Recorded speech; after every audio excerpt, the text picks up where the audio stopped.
sono 106 i paesi che a vario titolo hanno rinunciato alla pena di morte, recentemente il caso della Mongolia, e tra virgolette solo 37 quelli che la praticano.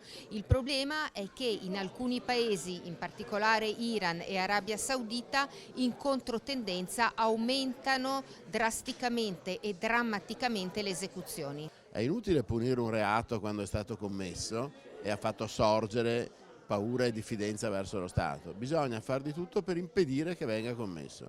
Questo significa limitare l'immigrazione di persone che, non avendo né denari né occupazione, possono essere incitate a delinquere dalle organizzazioni criminali che le hanno portate in Italia. Vuol dire fare un'opera di controllo territoriale e naturalmente fare una grande opera educativa. Abbiamo volentieri ospitato questa presentazione del rapporto 2015 ritenendola un'occasione importante per il Consiglio di prendere consapevolezza di questo tema dell'abolizione della pena di morte dentro a un quadro di rispetto generale dei diritti umani. L'averlo fatto oggi nell'anniversario della promulgazione della Dichiarazione Universale dei Diritti Umani da parte dell'ONU ha essenzialmente questa motivazione.